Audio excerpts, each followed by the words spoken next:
सांगमाने जदि आपण निजर अतीत कथा सबुबले मन पकाई दुखित रहउचंती ताहाले आपणको एही कहानीटी सुनिबा अत्यंत आवश्यक अटे। एही कहानीटी सुनिला परे आपण आउ केबे भी दुखी रहिबेनी। भगवान बुद्ध एक गाँव रे प्रचार करुथिले। से कहिले जे माता पृथ्वी परी समस्ते सहनशील एवं क्षमाकारी हेबा उचित। क्रोध एपरि एक निया जोंथिरे क्रोधित व्यक्ति अन्य मानकु जाली देबे एवं निजे मध्य जलिजिबे। सभारे समस्ते शांतिपूर्ण भावे बुद्धंको भाषण शुणुथिले, किंतु सेठारे एमिति जणे व्यक्ति मध्य बसिथिले जार प्रकृति अत्यधिक क्रोधित थिला एवं जे भाबुथिले कि एसबु जिनिस प्रहसन बोली। से किछि समय पई एसबु शुणिबाकु लागिले एवं हठात क्रोधित होई कहियाकु लागिले जे तुमे एक कपटी, बड़ कथा कहिबा तुमर काम, तुम कथा लोकंकु द्वंद्वरे पकाउछि। आजिर दुगरे तुमर एही कथा गुड़िक गुरुत्वपूर्ण नुहे। एभଳି अनेक कठोर शब्द शुणिबा परे मध्य बुद्ध शांत रहिले। से तांको कथा द्वारा दुखित नथिले किंबा कौनसी प्रकार प्रतिक्रिया करि नथिले। एहा देखि व्यक्ति जनक आहुरी क्रोधित होई बुद्धंक मुहरे छेप पकाई सेठारु चलीगले। परदिन जेतेबेले सेही व्यक्तिंक क्रोध कमिला सेतेबेले से निजर खराब व्यवहार पई अनुताप करी जलियाकु लागिले एवं तांकु खोजिबा पई सेही स्थान को पहुँचिले, किंतु बुद्धंकु से सेठारे पाइलेनी।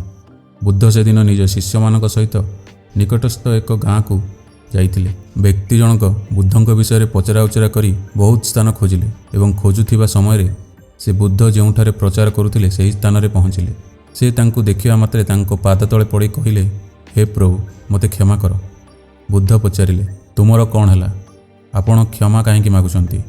एसबु शुणी सेही व्यक्ति कहिले, आपण भूली जाइछंती कि मु ही गतकाली आपणको बहुत खराब व्यवहार करिथिली। मु लज्जित मोर मंद आचरण पई मु क्षमा मागियाकु आछि। भगवान बुद्ध स्नेहरे कहिले, बीती जाइथिबा गतकाली तो मु सेहीठारे ही छाड़ी देइथिली, किंतु तुमे तथापि सेठारे अटकी रहिछ। तुमे तुमर भूल को अनुभव कल, तुमे अनुताप कल, तुमे एबे शुद्ध हो जाइछ। वर्तमान तुमे आज को प्रवेश कर। खराब जिनिस एवं खराब घटना को मने पकाई उभय वर्तमान एवं भविष्यत नष्ट होइथाय। गतकाली हेतु आज कष्ट कर नाही। एहा सुनी सेही व्यक्तिर समस्त भार हालका होइगला। से भगवान बुद्धंक पाद तळे पड़ी क्रोध छाड़ी क्षमा करिवार प्रतिश्रुति नेले। बुद्ध तांको मस्तिष्क उपरे आशीर्वादर हाथ रखिले एवं सेही दिन ठारू तांको ठारे एक परिवर्तन आसिला एवं तांको जीवन रे सत्य, प्रेम एवं करुणार स्रोत प्रवाहित हेबाकु लागिला। बंधुगण, अनेक थर आमे दुख अनुभव करूँ एवं अतीत रे होइतिबा किछि भूल विषय बार बार चिंता करी निजको अभिशाप देइथाउ।